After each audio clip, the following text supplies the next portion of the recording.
বাংলাদেশ মোহাম্মদ ইউনূস চালাতে পারছেন না, বাংলাদেশকে পুরো বেচে দেবে আমেরিকার হাতে। প্রতিনিয়ত ভারতীয় মিডিয়ার প্রোপাগান্ডার শিকার হচ্ছে বাংলাদেশ। এই অপপ্রচারে সোনায় সোহাগা হয়েছে রাষ্ট্রদ্রোহের অভিযোগে ইসকনের চিন্ময় কৃষ্ণ দাসের গ্রেপ্তার। উদ্দেশ্য প্রণোদিতভাবে সাম্প্রদায়িক দাঙ্গা উস্কে দিয়ে ভারত বাংলাদেশ সম্পর্ক নষ্টের চেষ্টা চালাচ্ছে দেশটির কয়েকটি গণমাধ্যম। সম্মিলিত সনাতন জাগরণ মঞ্চের মুখপাত্র প্রধান শনিবার দুপুরে নর্থ সাউথ বিশ্ববিদ্যালয়ে বাংলাদেশ ভারত সম্পর্ক প্রত্যাশা, প্রতিবন্ধকতা এবং ভবিষ্যৎ শীর্ষক সেমিনারে ভারতীয় গণমাধ্যমের ভূমিকার নিন্দা জানান পররাষ্ট্র উপদেষ্টা তৌহিদ হোসেন। বলেন, দুদেশের স্বাভাবিক সম্পর্কে প্রতিবন্ধকতা সৃষ্টি করছে তারা।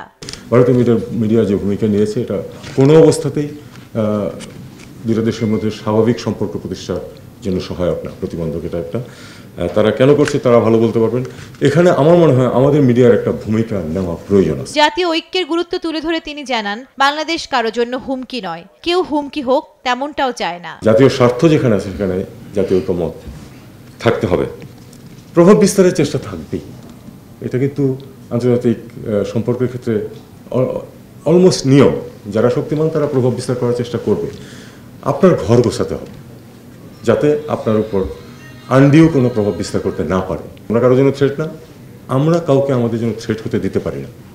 এখানেই আমাদের জাতীয় ঐক্যের প্রশ্ন।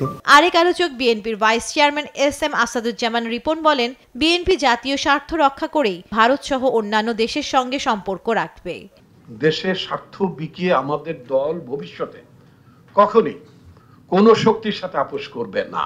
দ্য সেম টাইম শুধু ভারত না, চায়না থেকে শুধু সকল রাষ্ট্রকে আমরা বলতে চাই যে মেসেজটা আমরা দিতে চাই, তাদের কারোর জন্য আমরা সিকিউরিটি থ্রেট হব না, তাদের সিকিউরিটির জন্য আমরা আদৌ থ্রেট হব না। But at the same time যদি কেউ আমাদের জন্য সিকিউরিটি থ্রেটের চিন্তা ভাবনা করে তাহলে আমরা তাদেরকে সেটা ডেটার করব, তাদেরকে আমরা মোকাবেলা করব, তাদেরকে আমরা বাধা দেব এবং সেই তার সক্ষমতা আমরা অর্জন করবো ইনশাআল্লাহ। আর জাতীয় ঐক্য ধরে রেখে অভ্যন্তরীণ ও আন্তর্জাতিক পর্যায়ে সক্ষমতা বাড়ানোর পরামর্শ দেন বক্তারা, যাতে অযাচিতভাবে কেউ বাংলাদেশের উপর প্রভাব বিস্তার না করতে পারে।